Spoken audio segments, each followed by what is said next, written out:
Welcome to the show. I'm your host, Sean Lang. Now, I've spent the last several years building and operating a digital agency that's grown past 75 people, and that's definitely shaped how I think about what really matters as things get complex and what you should focus on, what you shouldn't focus on, all of the hidden trappings and shiny objects, and just kind of the craziness overall of agency life. Now, just before we get into the episode, just a reminder, we've got a free community with tons of helpful resources over at agencyuplift.co/group.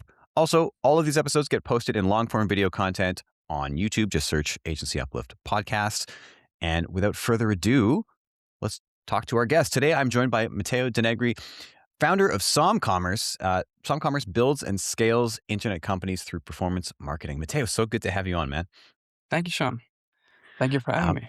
Absolutely. So, before we get into it, and I'm sure we will get into this specific aspect at some point, but Matteo and I have known each other for a while because he actually used to work for me at my agency. I'm sure we'll get into that. But why don't you tell us a bit about your current agency, Matteo, the one that you started, and we'll get into that. Yeah. So Somcommerce is I would say it's still like a traditional marketing agency. We focus on the performance side of things. So we run ads across many different channels from Meta, Google, TikTok. We also explore some Snapchat, LinkedIn, X, Reddit. We're looking into ChatGPT ads. So we do a little bit of everything, and we serve um, we don't really have a specific like vertical or industry. We work with a lot of e-commerce brands. Just again, kind of the background that I also got by working with Social Commerce Club. But we also have a lot of info products or digital products, and what we are um, I would say majority of our clients right now are actually on the software side. So we work with a lot of web apps, mobile apps, both on B2B software, whether it's enterprise or still on the consumer side. So quite interesting. We spend close to I think 8 million a month right now across all of our clients, and it's been going nicely. So I'm very proud of the work that we do, and uh, we have clients all around the world. So it's really interesting. Very, very cool. So, I always ask this question, but what is your origin story? How did you get into this? Who? It's actually funny. I started very early. So I actually made my first, I would say, dollar online when I was 17. Wow. I'll make it, it's a long story, but I'll try to make it short. I think it was always around COVID. Like a lot of people, I was like, what can I do here? I can't really go outside. I can't do anything. I started to Google how to make money online. I think a lot of people did that. I came across like freelancing. How can you can build a website, you can do all these kind of type of services. I was extremely lucky because day one, I kind of signed up for Upwork, and day one I was actually able to close my first client. It Wow. was a name Maria, and a woman in New Zealand, and she was making handmade bags at home. Okay, I closed her to make a website on Shopify. Making a website on Shopify is extremely easy. Like it's not that I was not the best one, but if you're a little bit like tech savvy, you can figure that out. So I made the website for her. She was really happy. Mind you, I was getting paid. I think it was $5 or $6 an hour. So it was not a. It was, but it was like my first money. I was super excited. I was like, Yeah. this is insane. Um, and I was really lucky because as soon as I was done with the website, she asked me, "Hey, can you also run ads for me?" I had no idea how to run ads. Literally never didn't even know what Facebook ads were, but I wanted to make money. So, oh yeah, of course. And then immediately onto YouTube's like how to run ads on Facebook, how does this work, blah blah.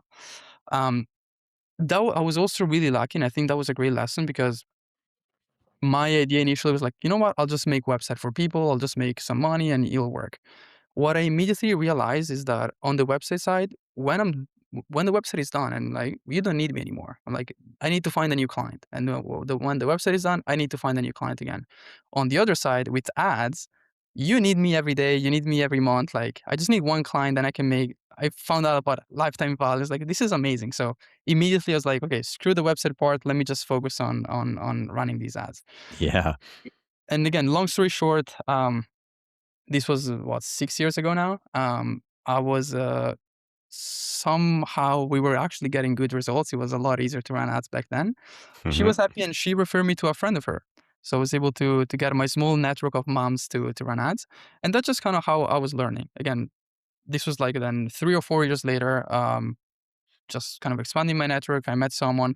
This person ended up knowing Jordan and you as well. We kind of got together. We were able to start working together as the media buyer. By then, I actually had a lot of experience and I knew how to run ads. But still, like I was working with like small to medium sized businesses. I think with you guys, I was actually able to learn how to work with bigger budgets and almost like enterprise companies and some really known names. And that's how really I think I built my like knowledge and I would say I became an expert.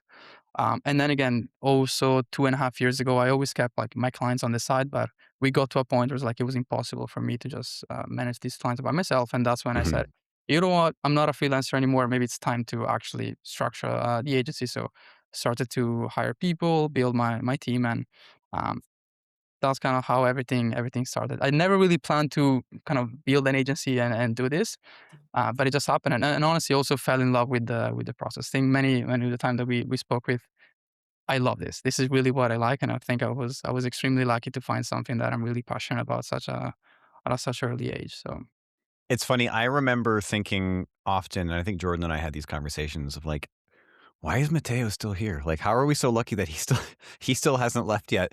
Because it's funny. I mean, for the audience, I've spoken multiple times about kind of the roller coaster of my agency journey and how we scaled up to 15 or 20 people. And then we ended up letting a bunch go by our own choice. And then a bunch ended up leaving by their own choice. And we still had a bunch of clients. And suddenly it was just Jordan and I and one of our original account managers. And then you and Jordan had met at some point, and then we brought you on. And so it was literally just the four of us managing these 15 clients. And we built the agency up from there. But one thing that I want to highlight, I talk a lot about this on the podcast and with clients specifically, what I call like minimum operating principles, which is like I think you need to make it explicit, but kind of the baseline expectations that you sort of have of everyone in order to like have a really, really strong team. And that's like people who have ownership and people who exhibit a bias for action and people who proactively communicate. Just these three things that if you have these three things, you're going to be a good team member. And I remember when you came on, you were so young. How old were you when you came on? I think I was 21 or something? 20. 20. Yeah, like I remember just kind of being blown away that this 20-year-old is actually he's probably a better media buyer than we've ever had. And that's saying something because we had gone through a lot of media buyers at that point. You were a better media buyer than we had ever had. We never had to ask you to do anything more than once. Often you would just do them and then tell us that you had done these things. And we're like, oh, I'm so glad he thought of that. Like, I didn't even think of that.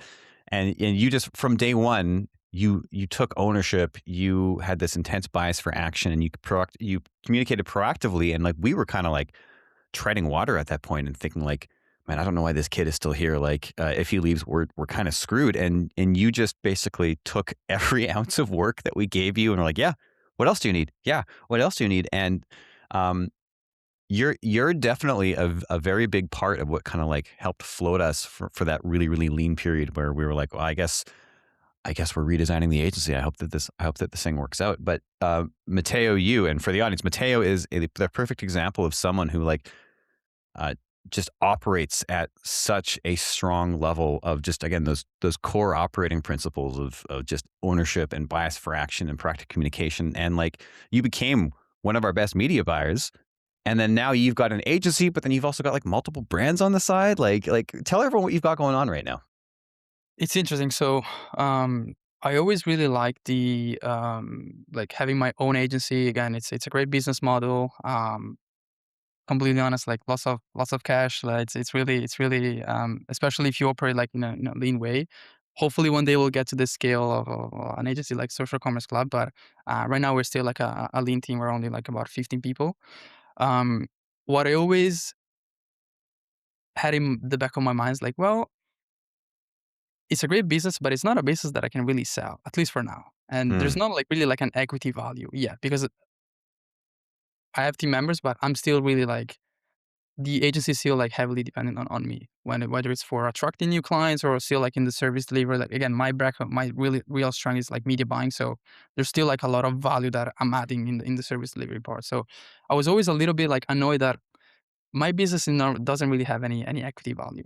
So at the same time, because I do have some like a lot of kind of experience and expertise on the e-commerce side, I always wanted to kind of have my own e-commerce brand. At the same time, I'm not really the best operator when it comes to like, okay, actually starting the business and like coming up with the idea and like all of that. At the same time, because I already have another business, I already have a lot of things going on. So I was extremely lucky because by doing some just consulting with some coaching groups or like some this e-commerce group, I was able to get in touch with this guy that also know for kind of we chatted before, but essentially, long story short, he asked me for help. Like, hey, I have this idea. This is kind of what I want to do. He already had a website. He already had the product, but he tried to run some ads. He was not sure about the numbers. It was really like nothing. I think actually he was losing money. Um, but again, because I have the experience, I was able to look through the numbers. I kind of like the idea. I was like, this is interesting. This is different. It's new. And I saw the potential. It's like, this is something that for me could work. So I decided to kind of buy in and join the company. And it's been a really interesting journey. I joined in August of 2025. The company is called Chukis. We sell chicken salt in Australia. It's a e-commerce brand. And we're growing extremely fast. I'm sure that it will do really well in the future. And again, I think my strength is not to go from 0 to 1 because I'm not the one coming up with the idea, but I definitely know how to go from 1 to 10. And that's what I've been doing Yeah. there. And I was really able to take ownership of that marketing side, especially the ad side. And at the same time, I'm extremely lucky that my partner is like an extremely good operator when it comes to like the product itself and like logistics supply chain. That's something that I have no idea how to run. So I think also like knowing what are your strengths and like really lean on those, it's really good because I don't want to take care of the other side and likewise for him, he doesn't want to take care of the marketing. So I think 100%. we go really well with each other. And I think it's very similar to also again looking at the agency that you're running is like you were a really good like operator building system. And then I'm thinking about Jordan, he was more like the sales guy, was the one public that I always like to speak about things and more on the sales department. So same with you guys. It was really like about leaning on your own, on what you're really good at. So Yeah, it's a good winning strategy. that's a huge key learning, right? Is sort of understanding where you add the most value, and then also understanding where you shouldn't be spending your time and sort of energy. I mean, the problem with that is that if you don't have a ton of opportunity up front, you kind of get forced into just doing all of these things as well. And I mean, luckily, and again, I don't think it's based on luck at all, but you were able to get a lot of opportunity in a very quick fashion. But I think that's honestly, I think that's down to how you operate within the world. I think that when you make it so easy to help people, I think that opportunities just come to you. And I mean, you're definitely a prime example of that. So you have a business or a business? Do you have a business partner on the brand side? Do you have a business partner on the agency side, or is it you No, running the show? agency is just me. How have you found that? Uh, Good question. It's been interesting. I definitely had some thoughts in the past, and like, well, it would be great to have someone help that can help. I think I'm more like the on the agency side. I'm definitely the operators. Like I'm the again, my background is media buying. I really consider myself like an expert there. So sometimes when it comes to that's where I want to spend most of my time. So sometimes it's also as we're growing, it's hard because well, I know that I should be more active on LinkedIn. I know that I should like go to all these events. And I know should be more like the public figure that I'm not really that type of person. So sometimes I'm like, well, it would be amazing to have someone like that. Um, but to be honest, like the way that there's nothing that I would change. Like looking at the past, like what 3 years now, I wouldn't change a single thing. We are really in a privileged position where we're just growing like let's just say organically because all of our clients are coming from referrals, which is again amazing. That's it's proof that the work that we're doing is good, and our clients are happy to work with us to the point where they just refer us more clients. So um, we'll see how it goes in the future. I'm not sure that they will be like that forever, but so far I think I'm happy with how things are going. It's definitely a roller coaster. Like some days are amazing, some days like everything goes south. Yeah. Um, but that's just part of the journey. So That's part of it. You kinda have to accept the lows with the highs, because otherwise, I mean, honestly, otherwise just things wouldn't be interesting. It's funny when I look back at my agency journey. I mean, I know that there were a lot of lows, um, but the ones that I really hang on to are the highs. The lows happened for sure, and in the moment, they yeah, seemed like, "Oh, this is really, really bad." And then you look back afterwards and you go, "Ah, that thing, I exactly. remember that." Everything. And Yeah, it's just exactly. it's just not really a big deal anymore. Your brain kinda like smooths over all of the sharp edges. And you get Eh it's also funny how not how I don't say that it builds the character, but it's as you keep growing, like there's always like more problems, sometimes like bigger problems and just stuff that you need to figure out, solve, etc. So I really see that every I always like to say that if I look at back to maybe I don't know, well now is this episode it's June right now. If I look at back at June of last year and like the person I was and kind of the business that I was running is like we're like 10 times better right now.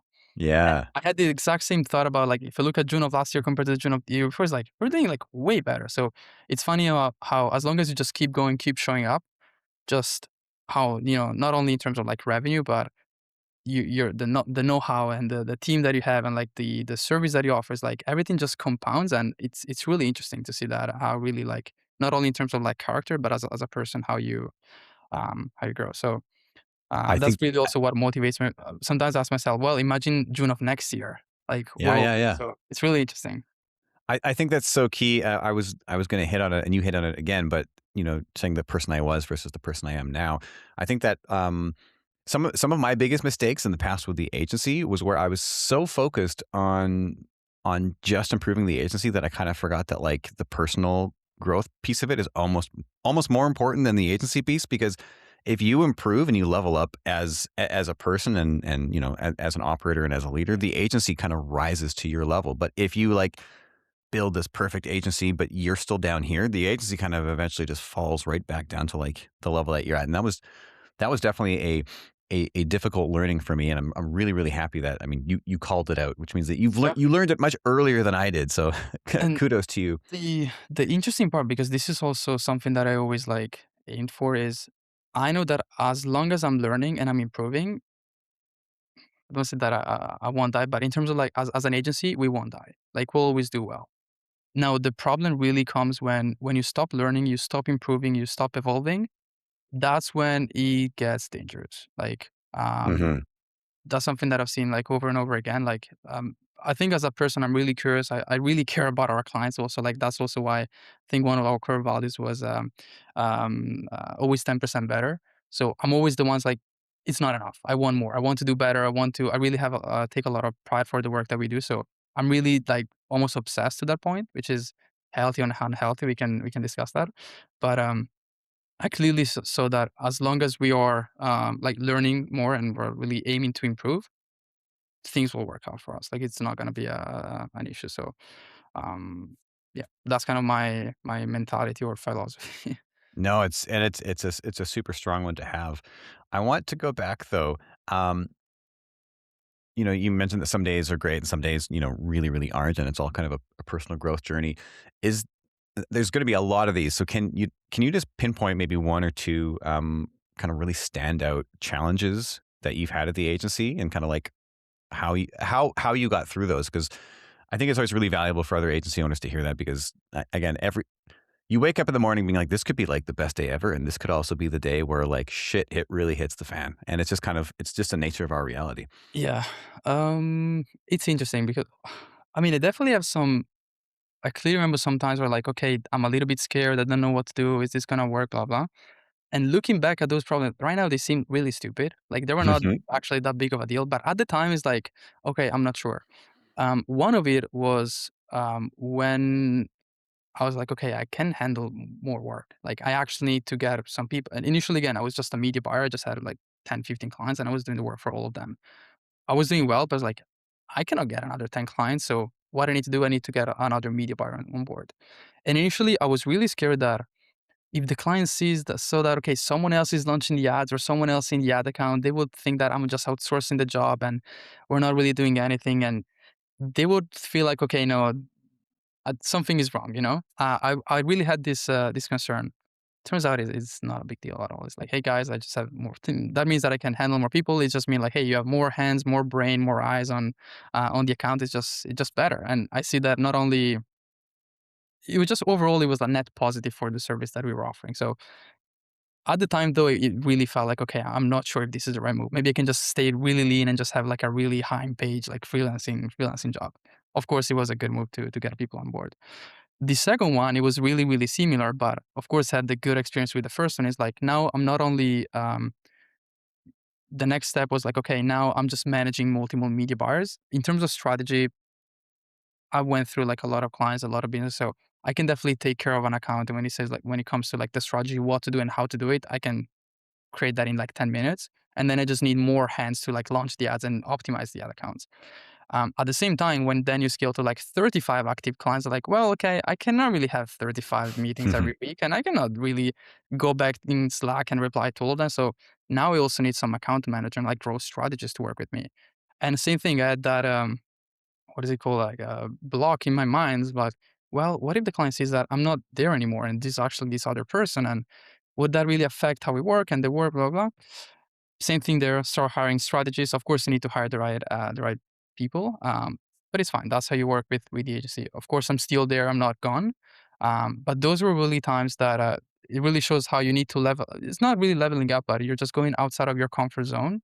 Hmm. And initially, it's just really uncomfortable. Right now, it looks silly and stupid, but when you're going through that, it's just really uncomfortable, and you just have to just keep going. The other solution is like you just stay still and nothing changes. So, also had a really good example of working with you guys. How we went from like 4 people to like 80 people, and I think you were doing a great job with like outsourcing like as much as possible, where you're still involved in the service delivery, but it was really like other people like taking ownership of the account. I think I'm struggling a little bit still today. But those were two clear examples. Like I was just stressed. I was really stressed and almost like uncomfortable, but it worked. It went well. It's funny. I mean, I that resonates so strongly with me because you hit a point where like there's a problem and you know that the solve for the problem isn't guaranteed and you're uncomfortable with the fact that it might not work the way that you want it to work. But then you also need to realize that not solving the problem is probably going to be worse than dealing with the discomfort of the unknown, right? And so you eventually learn you just jump in and then you kind of just deal with whatever happens because you can't know every outcome. I mean, I think that the smart person tries to anticipate as many outcomes as possible. But I think that if you spend longer than like half an hour on that, it's the law of diminishing Who returns. We're like, knows? okay, Like now just pull the trigger and then we'll exactly, just deal with what happens, right? 100%. It's also why I know many people saying like, well, but what is the vision? What are you going to do like in 1 year, 2 years? Like the reality is I'm just going step by step. Like I have no idea what's gonna happen like by the end of this year. I'm just trying whatever the next move that makes the most sense. I was like, I'll just go with that and then we'll see what happens. It's really just at the end of the day, you're just trying to make as many right decisions as possible. Sometimes you're wrong, but you always try to kind of adjust the aim and go for it. But um, who knows?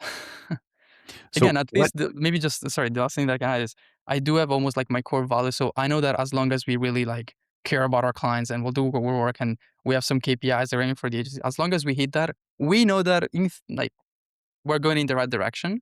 But the reality is like who knows what will happen. So it's really who interesting. knows? Yeah. Absolutely. I mean, the future is unknown. You might as well honestly just kind of like Yeah. make big swings and see what happens. It's clearly working out so far. I mean, I think that if anything, what I and what me and what any agency owner specifically needs to kind of remember is like you got yourself to this point, and things are working out okay. Like, has it been perfect? No, no. And are you going to maybe make the perfect decision next time? No, probably not. No. But you're going to survive. And if you trust yourself up to this point, I think you can trust the next decision that you're going to make. And I think that ultimately that is kind of like what clients hire you for is just decisiveness and leadership.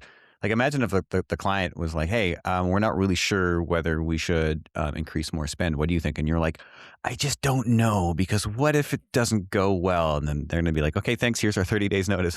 Like it's not going to I go mean, anywhere. You a need to lot have of that it is confidence. A lot of it is really just showing up. It's like Yeah. on the good days, you just show up. On the bad days, you still show up, and you just keep going. And again, things might work well. So What's you mentioned it a bit, but what's something valuable that you think that you took away from your experience with my agency?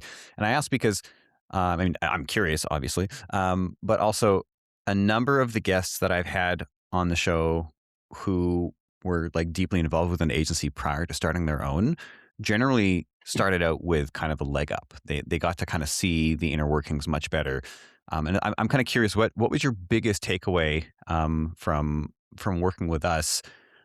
Clearly, there's always going to be like what not to do because you're always going to see these like scrappy mistakes in an yeah, agency and being like, "Wow, I don't know why they did that. I'm never doing that." But like, what was your biggest takeaway? Do you think? yeah, there are a few. I also want to say that exactly. There were definitely a few things like, well, I don't want to do that. So definitely a few things that like maybe they were fine, but like that's not exactly how I want things to go. So those are super helpful, of course.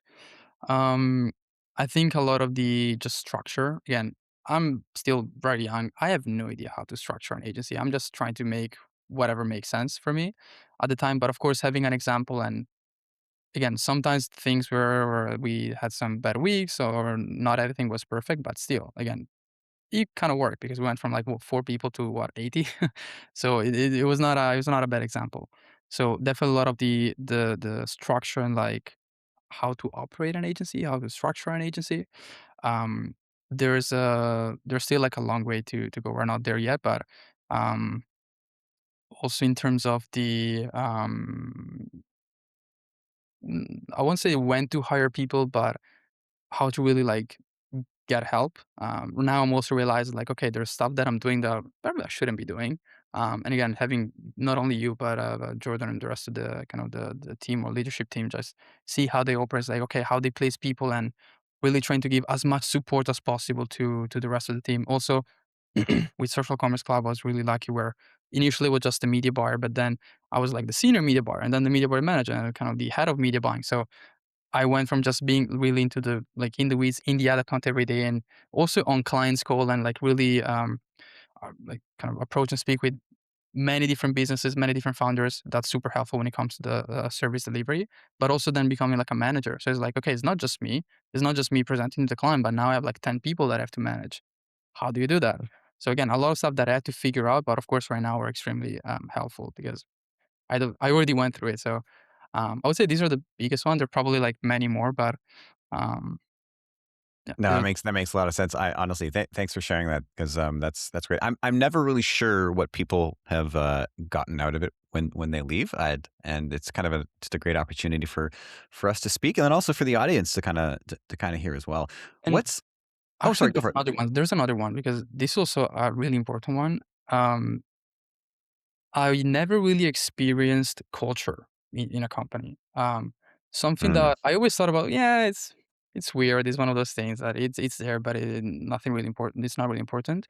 I was really surprised by how not only the culture that you guys built in the company, it was amazing, but how well you're able to pass that culture to the rest of the team. So it's not just about like, hey guys, we need to do 10% better, but really like showing up and show that like from the management team, like, okay, they're actually, if you're the good example or the role model, then people will kind of follow that. So not only how obsessed and how important it was for you, but then you're able to show why it was important and how it was just making the overall agency better. So that's something that you don't see on YouTube. You don't, read on a book. You have to experience that, and it was really impressive. So that's also something that I'm trying to kind of establish in the agency or install. hmm Again, it's not the easiest thing to do.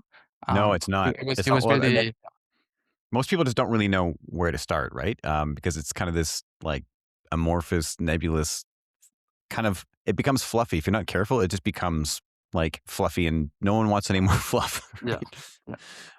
It's awesome. I love that you said that. That is kind of a big foundational piece that a lot of people, I mean, I think skip until they're huge, and then of course, good luck trying to create a culture when you've got like so many people at the point. It's just way more difficult.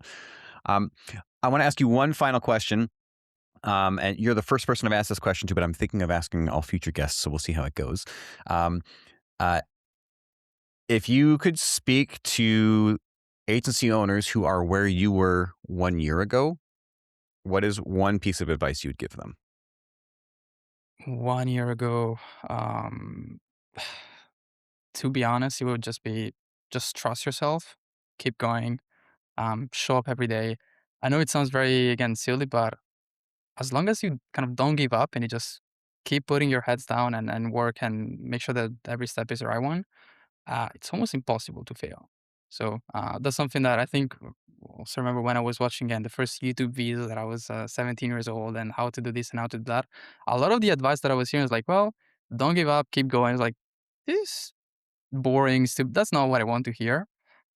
Now that I'm like 6 years in, it's like that's actually how it works. If you just really show up every day, and again, it's Mhm. not even about 10% better. If every day is just 1% better, you're learning something new and you're really trying to apply and you're like really going for it, there is a real compound effect. And it's not just about, again, revenue and money, etc. It's just, oh well, my network now. I'm meeting some crazy people and working with some like amazing businesses.